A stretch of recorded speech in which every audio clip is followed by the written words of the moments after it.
Hello, everybody, and welcome to podcast number 58 of The Real Estate Show. I'm Cherise Selley, and with me is Shawna Uehling, and we are going to continue our discussion that we were starting in the last podcast episode. And again, I said that we would have August stats, but we don't as far as the time that we filmed this. They're coming, folks, I promise, but we just haven't gotten them in yet. But that leaves us right now with the average home price being at $557,250, and it has gone up slightly from June of this year. And then the median price had dropped down 2.5%, so it's at $482 at the time of airing this. And so we're still up 11.2% on the average home, and the median at 7.2%. We're still up from this time last year. So that's just a quick recap. Shawna, okay, we kind of hit on this in the last podcast, and I just feel like there's room for more discussion on this. The first thing that I think we can kind of go through, because the market is changing, people are trying to get gravity. People are trying to understand. Payments are maybe 50% higher than where they were because of interest rates and rising home prices. And the rate of somebody's job raise and all of these other things are not meeting with that. But we're also in a time where we still have low inventory. And we don't have, so it's a supply and demand thing. We still can't catch up to the demand, but things have cooled. We are not frozen though. Right. So we're not dead as a market. We're just stabilizing. We are, and we kind of needed it. We did. And through it all, people are coming out of the funk of COVID, but finding that they're going through their own other battles, trying to figure out what life looks like after COVID. And maybe it will never quite be the same for some people. Yeah, probably won't for some. And that's right. And but there's one thing that I think can give strength for the days ahead for any buyer or seller.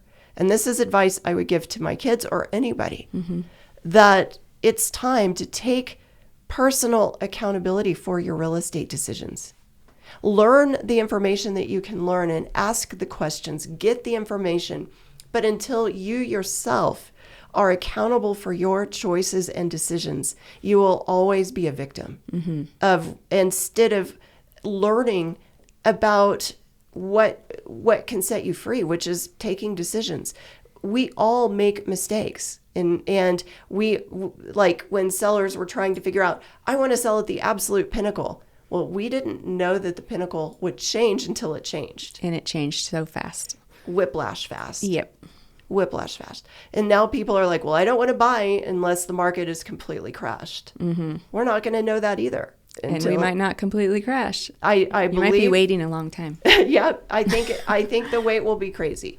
We may go back to last year's pricing, or I still believe we'll be up from last year's average and median price by the end of this year. I don't believe we're going to drop below that. Yeah. So, I mean, so what's taken out of the market are these insane escalations that we saw. Yeah. I mean, we're talking 50, 100.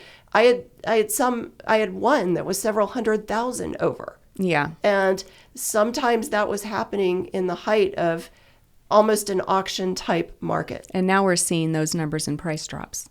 Yeah. But what it's doing is it's just taking and, making it go back to the middle average. So it went up 100, now it's down 100. Yeah, exactly. So it takes the escalation part out. So that part is gone. And then pricing may be within 1% to 2% or whatever of list price once it's established that the price is the right price. Well, and I've noticed that houses that are priced correctly, like, you can look in a neighborhood and tell, if you've been in the business long enough, you can tell the high ones and the ones that are priced right. The ones that are priced right are still selling really fast. Yeah, and sometimes because I have one that I believe is priced right and it's not. Yeah. But that's a part the market always is right, isn't it? Yeah. I mean, no matter what we're looking at, there's got to be someone willing to pay it. But so if you're really priced where you should be in the bullseye, those ones I've noticed anyway are going quicker. And this other part is if the home is on the market 30 days, or if it's a really high-end home and it's on the market for 90 days or 6 months, that doesn't mean the home is tortured and flawed inside, right? No. I mean, that's what it used to take to sell a house. It's just we've all gotten used to a 4-day turnaround. Yes, that's right. Even in the high-priced markets, which is highly unusual, really. Well, I mean, we used to have, like in that $1 million market, 18 months of inventory or more. Right. And so, okay, so if it takes a little bit longer than what it used to take, if it takes months, again, it doesn't mean the home itself is a bad home. No, you just have to find the right fit in a buyer. That's exactly right. And buyer showings have been down a little bit, but we're also in a change of season. So I anticipate that the activity, you said it as well, that as we hit that mid-September mark, and I think we're going to see that showing activity is good, and that, prices are still probably correcting by the time this podcast airs. But again, I would say correcting, stabilizing, not crashing. Totally. Big difference. It's still a seller's market. Yeah. As we air this. Yeah, sellers just have to be, it's still a seller's market. You just have to be reasonable. So, Shawna, let's go into a practical story. You had a very interesting closing that you were the listing agent on. And I think this is one very good word of advice for sellers. Would you share a little bit about the post-closing? Yeah. And what happened? So there was a post-closing occupancy agreement, and this one was just a week long. The sellers were moving everything temporarily for about a month into a temporary storage because their purchased home wasn't going to be occupiable until then. So they were on a rush trying to get out of the house. And I would say at the time of the walkthrough after the post-closing, the house was clean. It wasn't as clean as it should be for some. And let's just say they didn't have time to, the house keeper who was hired to clean the house came late, and whatever happened on her end, it just wasn't done all the way to the buyer's satisfaction. So the sellers were on the hook for a few things post occupancy on that house. And that's just an example that, it wasn't to any fault of their own. They ran out of time. But you really have to plan ahead for these things because you don't want to be, so excited. Everyone's stressed. You're looking forward to moving into your new house. And then you're stuck with all this mental negativity on the back end. It just causes for stress. Absolutely. So Shawna, and the seller might be upset, or they may feel like they got dinged because right now we're seeing and they were lots of inspection things that we never saw in February. Yeah. Buyers were waiving inspection, which I don't think is a great idea, but sometimes they had to get a home. Right. And now, like, we had one where there was over 20 things on a home that I would have considered one of the most pristine. So buyers are asking for more. Sellers are now exhausted, even maybe in the middle of a deal. Forgetting, it's not just about what you get on the beginning negotiation. It's the second negotiation is always that inspection. Right. But that may or may not have triggered the seller because, as you said, they ran out of time. Sellers should be prepared. And Shawna, I believe you did everything you could to prepare them. Yeah. And they had everything lined up. It was just, they got flaked on at the last minute to no fault of their own. But you're still on the hook to make sure everyone wants everyone to be happy. And when you're buying a house at a certain price point, you expect it to be a certain way. And it's up to us to make sure everyone's happy, really. But it's actually the seller or the buyer, it goes back to that personal accountability. Yeah. Take accountability for the condition that you leave the home, because the contract states to buy and sell that it should be left in the condition that it was at the time of showing. Right.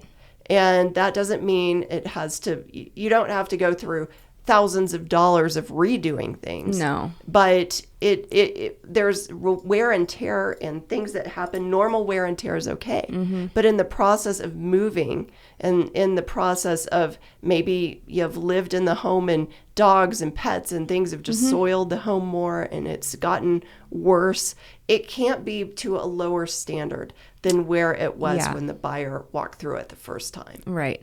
So that's always a bone of contention. And it's a gray area because I would argue it was. But, so it's just one of those things that everyone has to work through. And in this case, the buyer, the seller, and, both agents all... They work together. And everyone was happy at the end of the day. But it's so much easier to avoid that circumstance and just make sure that you're giving it even above the level that it was shown in some cases. And then you're just, you've done everything you can. And most of the time, the buyers are completely thrilled about that. I think it's one of those principles, you reap what you sow. And if you sow a bunch of chaos and ugliness, life becomes that for everybody. And when you leave something in a good condition for somebody else, you're passing on something that it's the best part of you. You might not think the buyer deserves it. Okay, some people are literally exhausted. Yeah. But if you do it for you and your own integrity, and then that says a lot about who you are as a person and how you can really avoid problems later. Right. With a buyer. Yeah, it makes you feel better knowing you did everything you can. I think so. That's great advice, Shawna. I mean, it seems like a small thing, but it's those ending things. Ending well. Yes. Ending well is one of those things to learn as a principle in life and in real estate. Yep. And everybody, when you're coming to the end of a closing and into the possession time, think about the ways you can end well in this. And if you need help, don't be afraid to ask. Amen to that. Good job, Shawna. Okay. I'm glad you worked through that one. And thanks everybody for tuning in, and we cannot wait to catch you next time.